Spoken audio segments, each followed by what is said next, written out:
Okay, if everyone could please take their seats, the meeting will begin shortly. My name on that. Wow. Oh, myself.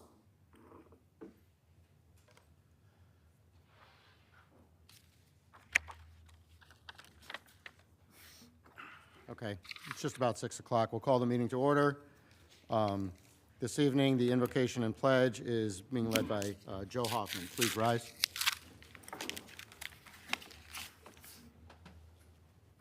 Thank you, dear Lord, for all the blessings you bestow on us. We ask that you help this board make the proper decisions for the citizens of Winnebago County. We ask that you protect our first responders, police, deputies, and election workers. We also ask that you help us maintain the integrity of our election. Amen.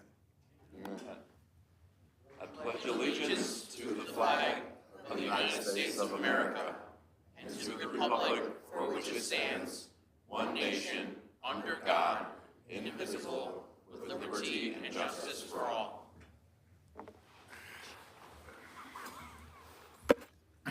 Mr. Thompson, are there any amendments to the agenda? No amendments to the agenda, thank you. Thank you. Clerk, please call the roll.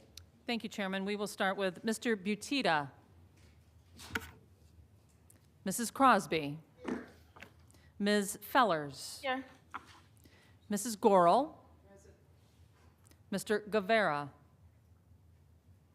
Ms. Hansard. Mr. Hoffman. Mr. Lindmark. Mr. McCarthy. Mr. McDonald. Mr. Neighbors. Mr. Penny. Mr. Salgado. Mr. Scroll. Mr. Sweeney. Present. Mr. Tassoni. Mr. Thompson. Present. Mr. Webster. Mr. Arena. Here. Mr. Booker.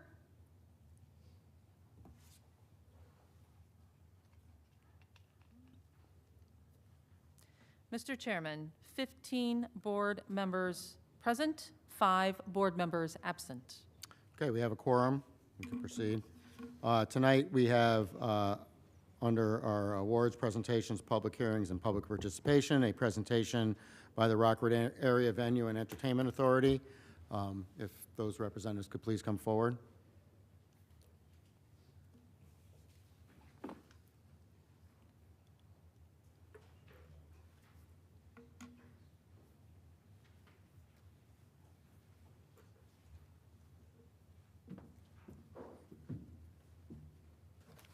Thank you. You may proceed. Thank you. Chairman, thank you. County Board members, thank you. We appreciate the opportunity to be here tonight to present to you an annual report of RAVE and our operation of the BMO Center and the Coronado.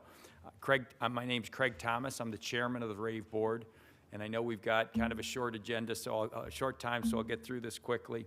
Gretchen Gilmore is our general manager who oversees all of our operations. We've got a presentation Gretchen's going to go through, and then I just have a few brief comments at the end, and we look forward to any questions you might have. Thank you. I assume I'm going to use the laptop here. Okay. Yes, is everything functioning? All right. Here we go. Okay. Next page. This is just some brief history. Next page.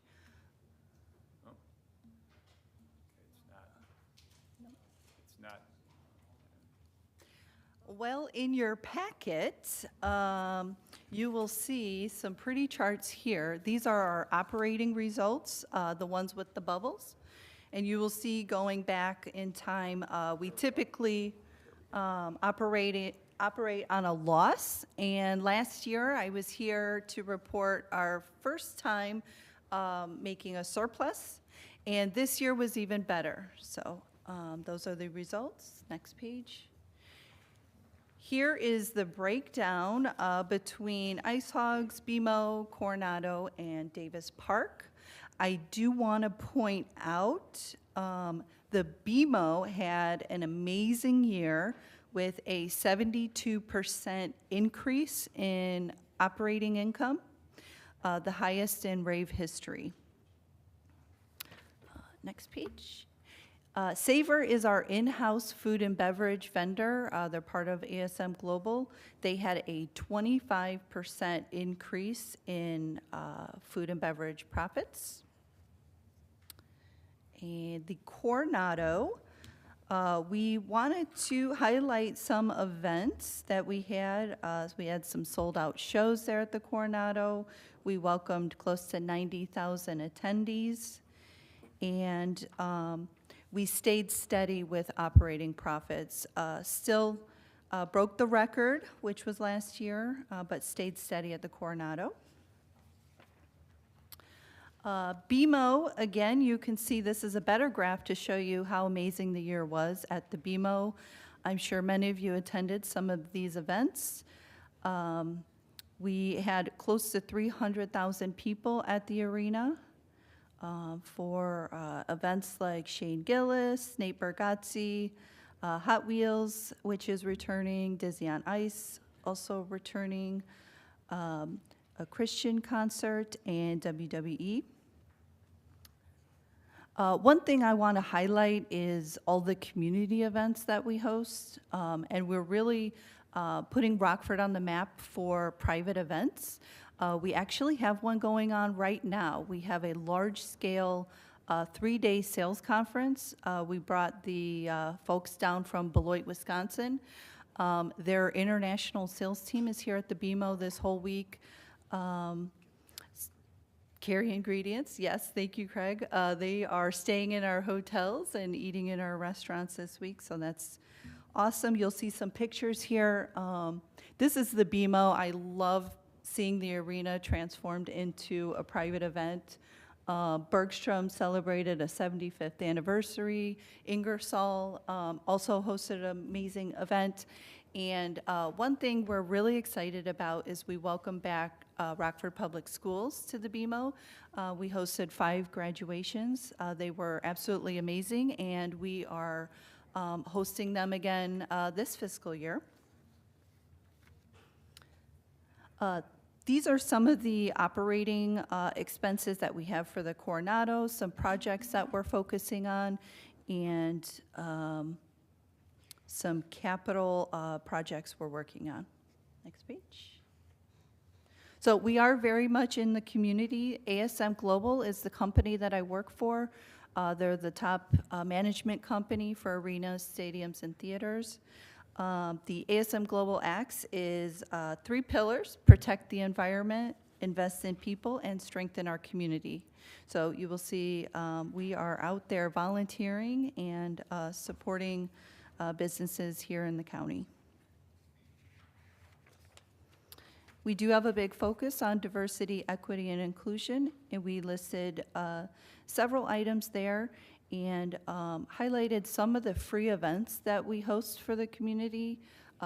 Events like Friday Night Flicks in Davis Park, and the tiny event called Stroll on State coming up here in the next month or so, where we open up the doors to the BMO and we host free ice skating for the public. One second. The Culture Committee, just so you know, our staff does have a Culture Committee that gets together to plan our volunteer opportunities. And just want to highlight, we did donate over 1,400 tickets to local nonprofits. So if you do have any nonprofits in mind that you think would benefit from attending one of our shows, just reach out to me and we'll be happy to accommodate. If you've been in the BMO recently, you will see that it has been transformed. In the last 3 years, we've been able to make a lot of renovations and upgrades. I believe 53% of the funds have been from state grants, and the other have been from RAVE and the Capital Reserve. This is just a list here. I do welcome you to come check these out if you haven't seen them lately. Next page. The next 2 slides are only just some before and after pictures of some renovations we did just this past year. In the middle here, we transformed a bar into a grab-and-go store, and that did increase profit 69%. Okay, next page. Yep, next one.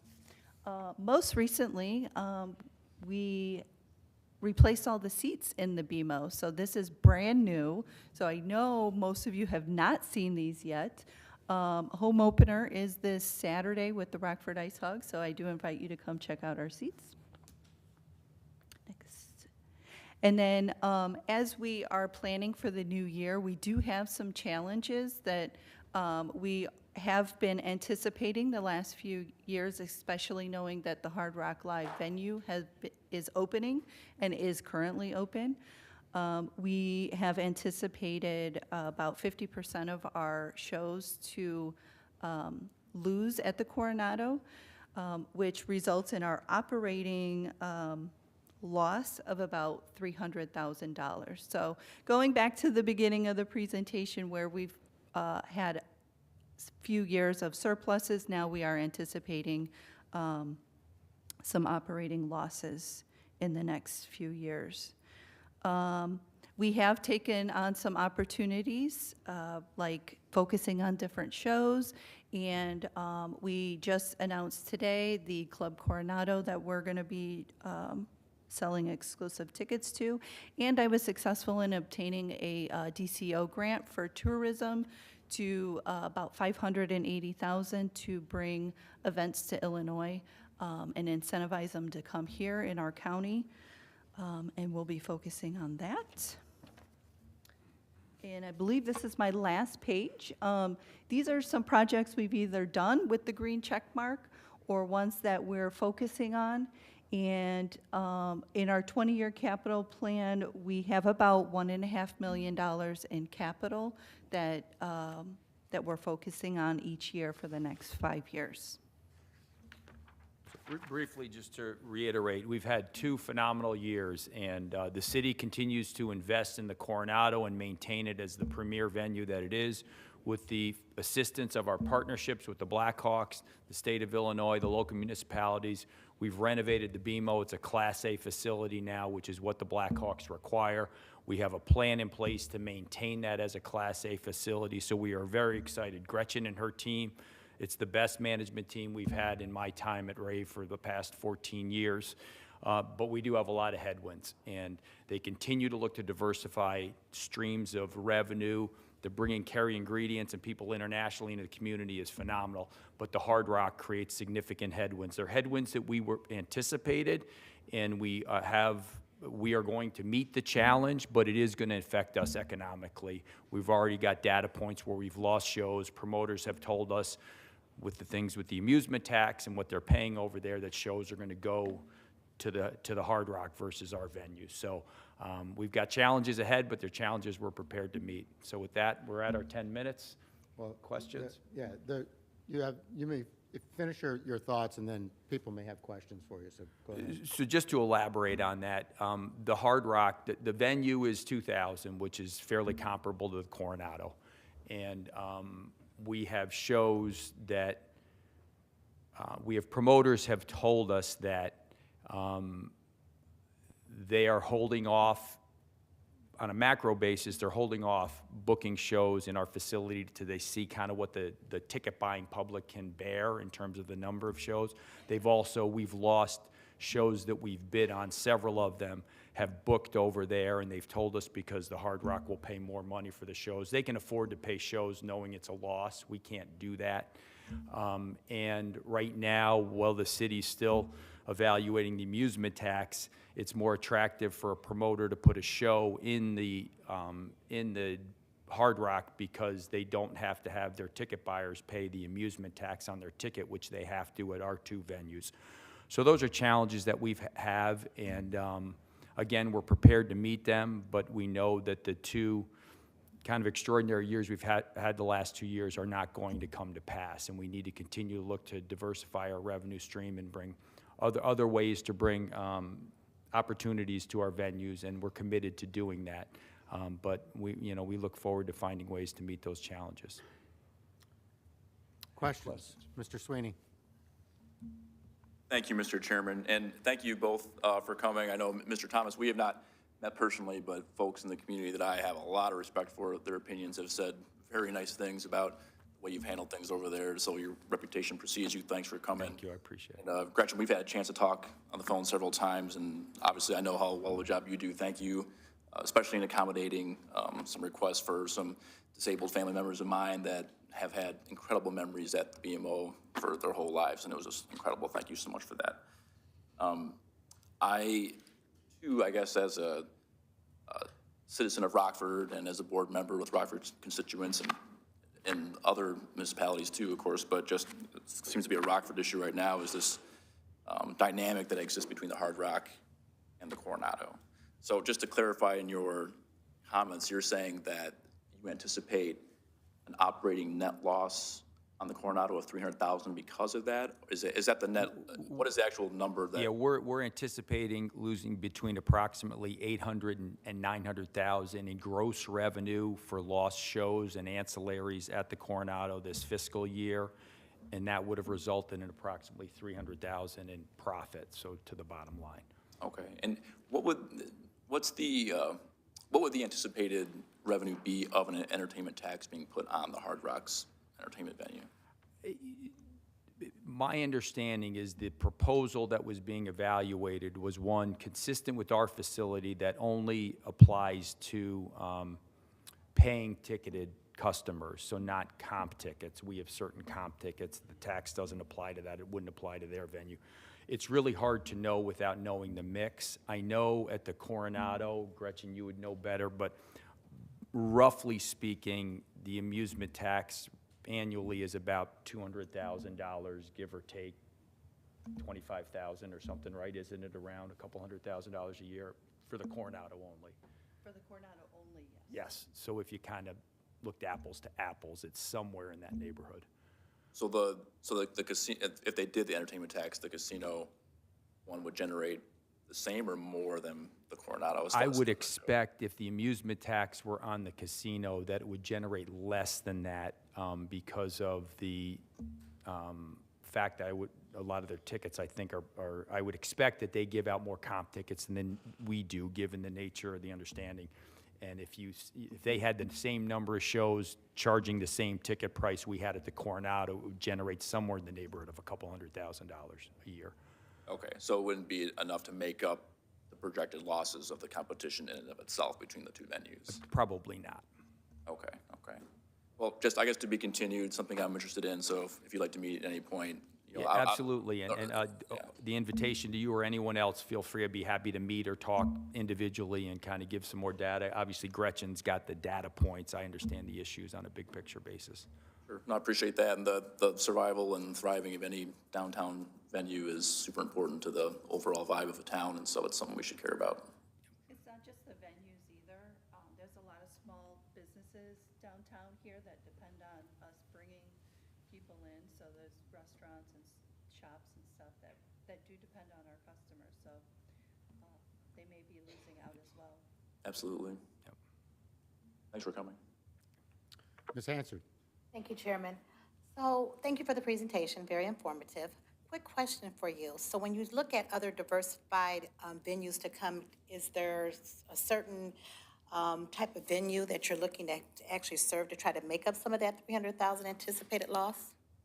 In terms of types of shows, yeah, we are continue to try to broaden maybe look at some regional opportunities as well. But in addition to the shows, it's the opportunities. We're the only facility around that can do basically 1,000 plated meal, and that's why Kerry Ingredients from Beloit wants to come down here and do that. So those are things that our team has gotten creative over the last 6 to 8 years of, hey, what are these other opportunities we have to bring revenue in that we're uniquely positioned to do? But as far as the types of performances, we try to get very creative. We get creative at the BMO in terms of three-quarters houses, half houses, things where you can get promoters to come in who aren't going to sell out a large venue and don't want to be in a position of putting somebody on the stage who's only selling, 40% of the tickets, that type of thing. So we just try to get creative. Gretchen's wonderful. Our assistant general manager, Doug Johnson, worked for a number of years for Summerfest, booking their annual festival there, all the music. So he's very well in tune to the regional and national acts, and we just try to get creative and get into more promoters. Once we get a promoter into our facilities and they work with our team, they're happy. They say, hey, this is a great community. This community supports the venues. People come down to it, but they have to keep working those relationships, and that's what we're going to continue to double down and work harder. I would invite you to check out our website to see our show listing too. Okay, good. Ms. Fellers? Evening, and thank you for the work that you do with the Ray Board and with our community. I do very much appreciate the work you do, and it is seen by the board and by the community. I have two questions for you. One, do you see the cannibalization of downtown venues as something that's going to continue with the casino, or is this just like a new love relationship energy that's going to happen for the next, while it's new?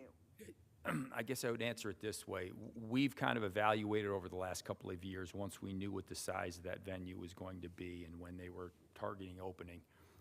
And the good news is our team, with the assistance of ASM Corporate, were able to kind of somewhat accurately predict what we thought the impact would be. And now that we've got some months of data points, it's falling into place. So will it continue to be a challenge for us? Yes. Will it be a deteriorating cannibalization? We don't believe so. We think that there is sufficient appetite for live events, live music events in particular, that we will be able to serve that. We think we're also a little bit uniquely positioned, and so I think we'll be able to take advantage of that. Now stepping back, I'm an economics scholar by education. The macroeconomic effect of discretionary dollars in a casino, and when it comes to spending in everything, whether it's a show or restaurants, I think we'll have to see. But we're not raising any fire alarms here. As a follow-up, I've heard some feedback from my constituents that they have some desire for there to be additional shows that apply more to some of our communities that are underserved in the entertainment industry. Do you see yourselves going out and recruiting more shows specifically for example, for the Black community or the Latino community, LGBTQ shows or comedy specials? Is that something that you're looking into? Yeah, we have, and we continue. One new initiative we've just started, because oftentimes one of the difficulties is for those more local niche performances or communities is the cost barriers to coming into the facilities. So we've actually established a fund that will allow some of those groups to petition to underwrite a portion of the cost to bring the event in. And the hope is that serves as a little bit of a springboard, because the hardest event for a smaller, local, regional, niche community is the first one. You're taking a risk. If this doesn't work, we're going to lose money. And if you can, and then you can start to build up some momentum towards those types of performances, then it can catch on, and maybe it doesn't need support going forward. So that's one of the things we've just passed a couple of board meetings ago, that fund. And finally, not to keep us here too long, and not to put you on the spot, but do you have any specific items that you would put on a wish list? What do you need from us to support you so that we can continue to support the vibrancy of our downtown and our venues? Yeah, one of the things that we're in the process of discussions with the administration here and the administration of the city is our IGA is up for renewal, the renegotiation, is our continued support and our willingness, not only willingness, desire, but to make sure that that support funds the capital needs most significantly at the BMO Center. It needs to be maintained. When we agreed with the Blackhawks to sell them the team, it was with kind of a bright line that they needed to be committed here long-term, which they are. They agreed to a 15-year lease. But the obligation on our part is that the facility needs to be maintained as a premier grade A facility. So we've worked hand in hand with them and with our consultants to come up with a capital needs assessment, a 5, 10, 20-year capital needs assessment, and we have that in place, and these are the things that need to be done to maintain it. the funding needs to be there for that. And so we're in discussion with that, and we're hopeful that with the city and the county continuing to maintain the historical support they've had for the venue, that will be met and those funds will be utilized for that purpose. We're committed to operationally continuing to try to operate at least a break even, so our subsidy is available for really the nuts and bolts of the facility and not to pay to have people to manage the facility. Thank you. Thank you for your time as well. Thank you. Are there any other questions? Okay, seeing none, thank you very much for the presentation. Thank Very you. good. Thank you. Okay, moving on. So we have no public hearings. Mr. Thompson, has anyone from the public signed up to speak tonight? No, thank you, Mr. Chairman. Okay, thank you. So moving on, can I have a motion to approve the minutes of September 5th and layover of the September 26th minutes? Mr. Hoffman, second by Mr. Thompson. Are there any board members opposed? Seeing none, please record an affirmative vote for all those present. Can I have a motion to accept the consent agenda? Raffle report and auditors report, Mr. Thompson, second by Ms. Gorel. Are there any board members present who are opposed? Seeing none, please record an affirmative vote for all those present. We have no appointments on the agenda for tonight. Reports of standing committees, Finance Committee, Mr. Salgado, anything to report? Thank you. Zoning Committee, Mr. Webster, anything to report? Chairman, no report. Thank you. Economic Development Committee, Mr. Sweeney, anything to report? Thank you, Mr. Chairman. No report. Operations and Administration Committee, Mr. McDonald. Thank you, Mr. Chairman. The Operations Committee has 3 items for this evening. The first is a resolution awarding public safety building concrete ramp snow and ice melt replacement using CIP 2025 funds, and I so move. Second by Mr. Webster. That matters before us. Any discussion? Seeing none, are any members present opposed to this resolution? Seeing no opposition, clerk, please record an affirmative vote for all those present. Mr. McDonald? Thank you, Mr. Chairman. Our next item is a resolution awarding public safety building asbestos abatement contractor using ARPA funds, and I so move. May I have a second? Mr. Thompson? Matters before us. Any discussion? Seeing none, are there any members present who are opposed to this resolution? Seeing no opposition, clerk, please record an affirmative vote for all those present. Mr. McDonald? Thank you, Mr. Chairman. Our final item is a resolution awarding facilities janitorial services, and I so move. May I have a second? Mr. McCarthy? The matter is before us. Is there any discussion? Ms. Gorel? Are we using the same ones that we have, or are we getting a whole new team? It's a new team. And much difference in price for them? Yes and no. So per event is cheaper, but we were going from 2 days per week to 5 days per week. Back when the budget was really tight, we cut them down to 2. Staff has recommended we go back to 5, so everybody's garbage gets emptied out. So overall, on an annual basis, there is an increase, but per event, it is less expensive. Thank you. Any further discussion?